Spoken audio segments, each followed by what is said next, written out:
Nagpabuntis ko sa kuya sa akong bana. Buhaton ang tanan para sa atong mga mahal sa kinabuhi. Mauna ang akong baruganan, DJ Sam. Itago na lang di ay ko sa pangalang Jelma. 34 anyos ko. Duna na ko'y upat ka mga anak, ngadto sa akong bana nga tawgo na lang nato sa pangalang Jake. 36 anyos sa DJ Sam. Nagkailaming duha sa akong bana tungod pod sa iyahang kuya nga tawgo na lang nato sa pangalang Erwin. Kini si Erwin na DJ Sam katrabaho nako ni siya sa usa ka kumpanya dinhi pod sa among lugar. Minyo na ni siya. Call center agent ang iyang misis. O gina-share niya sa ako kaniadto nga naglisod lagi daw sila sa pagbuo og anak sa iyahang asawa. Siguro tungod kay bihira lang po daw nga mag-abot ang ilang free time sa iyang asawa. Kay sagad, naga-graveyard daw siya. One time, birthday kadto sa iyang mama. Giimbita mi niya DJ sa mga ka-office mates niya. Gipaila-ila ko niya sa iyahang manghod. Ulitaw pa DJ Sam, ugwa gi daw makauyab sukad-sukad. Ginasungo gani niya DJ Sam nga di daw kaingon. Mura daw gipapitlan og tagok sa langka ang baba sa iyang manghod. Tuod man, ginareto jud ko niyag taman didto DJ Sam. Permi ko niya ginaingnan nga crush lagi daw ko sa iyang manghod. Tawgo na lang nato siya sa pangalang Jake DJ Sam. Ug siya ang akong nabana. Sa una, gina-ignore na ako siya kay dili na ko bet. Pero kadugayan DJ Sam, nganong di man ako tagaan og chance. Sa istorya palang daan ni Erwin sa ako murag buutan man si Jake. Dugay ra nangayo og Facebook account si Jake sa ako DJ Sam. Pero kadto lang yun nga time, gitagaan ako siya. Ni-chat siya na ako DJ Sam ug nagpaila nga manghod lagi daw siyang Erwin. Ako po dayon siyang gireplyan. Pag-reply na ako DJ Sam, nitawag dayon siya ug ako apong gitubag. Didto nagkaistoryahanay ming duha ug nagkailhanay mi og taman. In fairness DJ Sam, lingaw pud siyang kaistorya. Una, mauwaw pa siya, mataha pa siya, pero kadugayan, nakampante ra pud siya. Nagkasinabot ming duha og hangtod nga gipanguyaban ko niya DJ Sam. Naga-date na mi sa gawas ug after 5 months, gisugot na gid nako siya. Human sa 2 ka tuig, nag-propose siya sa akwa og kasal DJ Sam ug gidawat pud nako. Nabuntis dayon ko ug nagmalipayon kaayo ang akong bana. Labi pa ang ako mga ugangan DJ Sam kay first apo baya nila. Labi na ako mga ugangan DJ Sam kay first nga apo baya nila. After 1 year, nabuntis na pud ko sa among ikaduha ug nagdesisyon mi ni Jake nga husto na. Kay wa na mi ikapa-eskwela DJ Sam o galing man. Hangtod na nagko na ang among mga anak. Parehas na nga naa sa elementarya. Samtang sila Kuya Erwin og iyahang misis, wa jud gigasahan og anak. Sa tinuod lang no DJ Sam, pait mi sa akong bana. Malipayon og hapsay ang among pamuyo.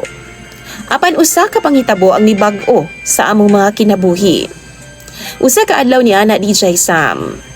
Grabe ang akong kakulba. Nabalaka ko pag-ayo nga nung wa man makauli dayon ang akong bana. Hapon na DJ Sam. Dapat man god alas 5 pa sa hapon, naana na siya sa balay gikan sa trabaho. Pero alas 8 na sa gabi wa pagihapon siya. Taod-taod DJ Sam dunay nanuktok sa among pultahan. Giingnan ko sa among silingan nga paadtuon daw ko sa hospital kay nadisgrasya daw ang akong bana. Nabangga ang motor nga iyang gisakyan DJ Sam o gitakasan daw sa nakabangga. DJ Sam, luwas ang kahimtang sa akong bana. Apan intawon, ang bill namo sa hospital, mikabat og 60,000 kapi ni adtong tungura. Wa miipon nga dako sa akong bana. Siya rabaya in taon usa ang nagtrabaho DJ Sam.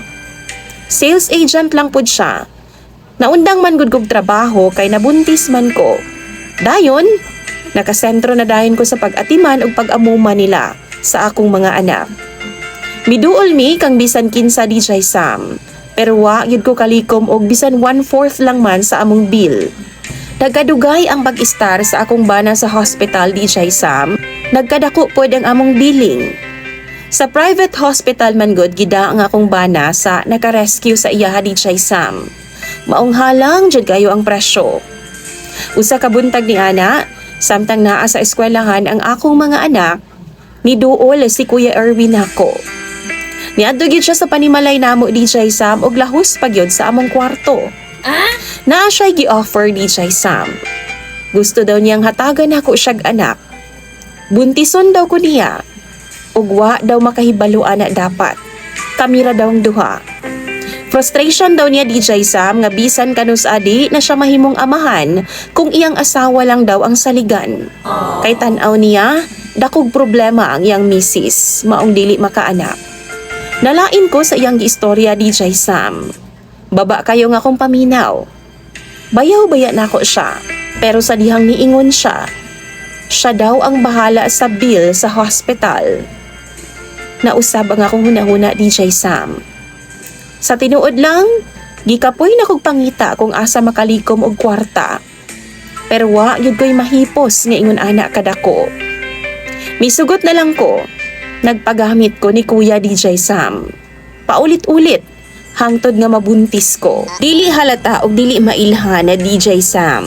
Kay ginagamit man pod ko sa akong bana dihang nakagawas na siya sa hospital. Tapos, ginalista pod nako ang mga panahon nga nagapagamit ko sa iyahang kuya.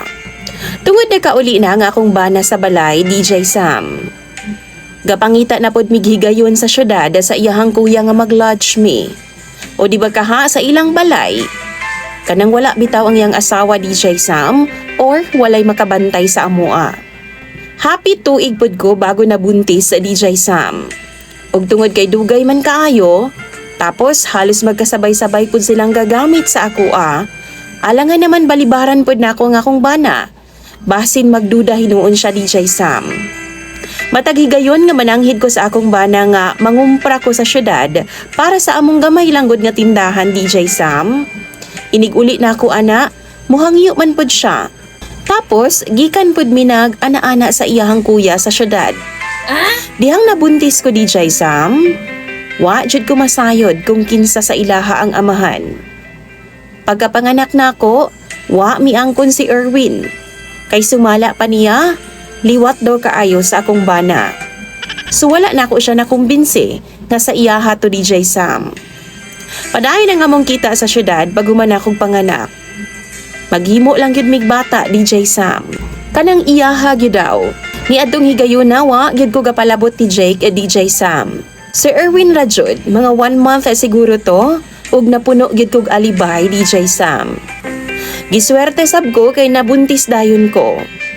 Pagkaibaw na ako nga buntis ko, 1 month kapi na DJ Sam. Nagpalabot na dayon ko kay Jake. Ug pagkasunod buwan ako DJ Sam nagpahibaw sa ilaha nga buntis ko. Gisultian ako si Erwin nga sure na gid ko nga iyaha na gid na kay wa ko malabta ni Jake. Nalipay pod siya. Pero dihang nanganak ko DJ Sam dili gihapon siya kumbinsido. Tungod kay dili daw gihapon liwat sa iyaha. DJ Sam, sure gid ko nga iyaha na to. Pero di gid siya motuo. O gusto niya nga maghimo na pud mig bag-o hangtod nga masatisfy siya DJ Sam ug makaingon nga iyaha na gyud ang baby. Nabalaka ko. Basin sa ingon ani niya nga rason. Maabot na lang og napulo ang akong anak DJ Sam, dili gihapon ko niya undangan. Kay di man niya ang kunon. Di niya dawato na DJ Sam. Kapoy na pud kog alibay sa akong bana ug nakonsensya na pud ko. Di na gid unta ako gusto DJ Sam nga moabot ang time nga masakpan ming duha sa akong bana. Malipayon mi og buutan kaayo siya. Dili ko gusto nga maguba ang tanan DJ Sam. Sa karon upat na ang akong mga anak. Pero unsaon man nga di mangyud mo undang si Erwin sa pagpangulit nako. Tan-aw ninyo, pagbigyan pa ba nako siya? Unsaon ka nako nino? Gusto na akong undangan ang tanan. Pero do na manggod ko'y saad kay Erwin. Ug do na pud ko'y dakong utang na loob sa iyaha. Please lang tambagi ko ninyo kay basahon ko na tanan sa comment section. Imong sender o follower DJ Sam. Jelma.